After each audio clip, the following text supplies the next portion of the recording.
So this is why I will never get married.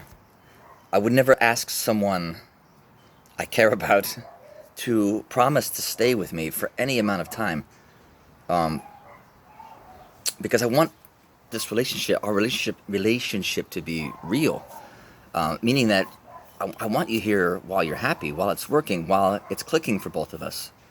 And I wrote this book, published it a few years back, called The Evolution of Love, and I really challenged a lot of the traditional paradigm about what it means to love someone else and how do we think about that and how do we practice that.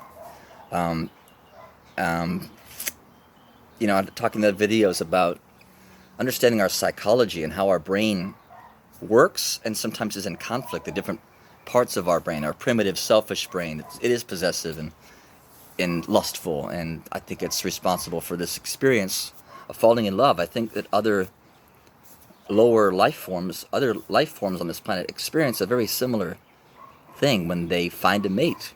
It's chemical reaction in their brain that compels them to mate, to reproduce. And it's awesome. It's profound. It's powerful. But, fortunately or unfortunately, we've evolved beyond the point where it's just about finding a suitable physical partner, someone with the right genetic makeup. It's still part of us, no doubt, and it pays to be aware of that. But if we're going to be with someone for any amount of time, we have a lot of other factors to consider about how well we get along. And I talk about this in other videos too. How effective is our conversation? Do we have fun together? We enjoy each other's company? It's not always the case. And I don't think that we should muddle through with just an okay partner.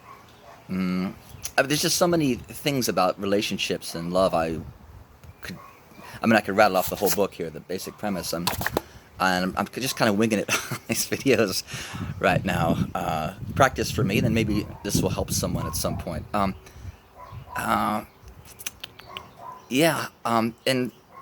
I make this analogy too, that this concept of love that I'm talking about, I call it unconditional, I call it evolved love.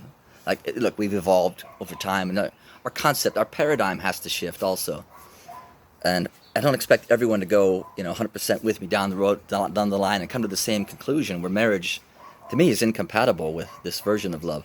I've been in love, and it's awesome. And I've been in lots of relationships where love them as friends, but it doesn't always work out for lots of valid reasons, and there's nothing sad about that.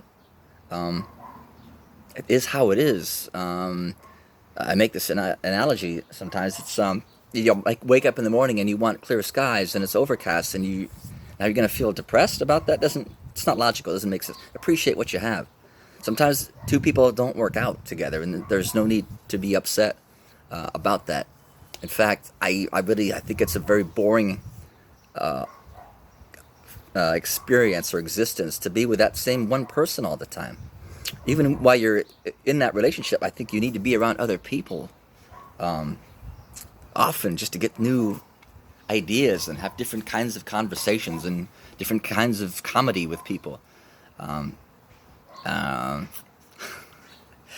Okay, this needs to get better.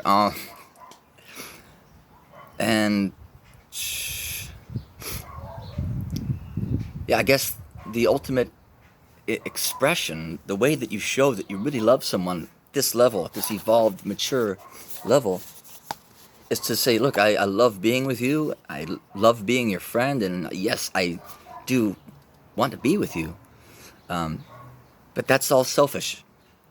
Most importantly is that I respect you, and I think you're an awesome human being. And ultimately, no matter how much I want to be with you, I want you to be happy. So much so that even if you're not happy with me, if you want to leave me, if you find someone else you're happier with, if God forbid they find someone else that they're happier with, how could you not let them go? If you love them. And two, if you love yourself. You never ask someone to stay with you out of pity or some promise. No.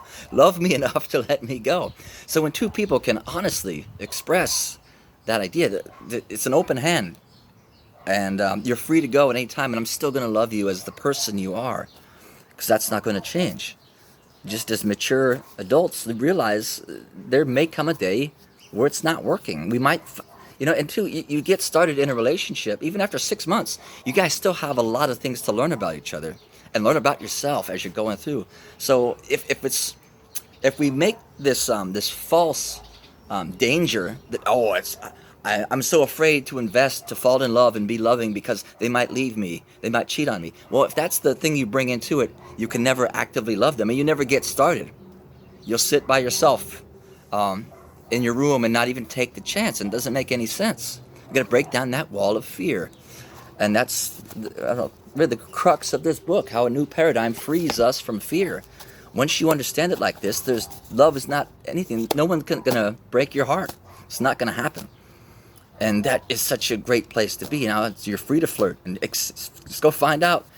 Let's take that roller coaster ride together and see what happens. Realizing odds are it's not going to be great. It's not going to be great for 50 years. It might be great for some time, and if it looks great, hey, dig in. But don't be shocked. Certainly don't be upset or distraught if it shouldn't not work out. That's the odds of it.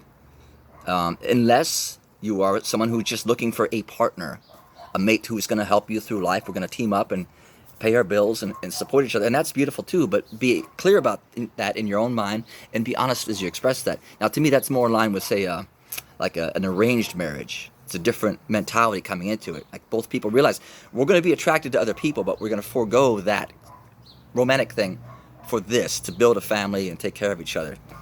So I hope that's helpful for you. I'll try and get better as I go. I wish you well. Bye.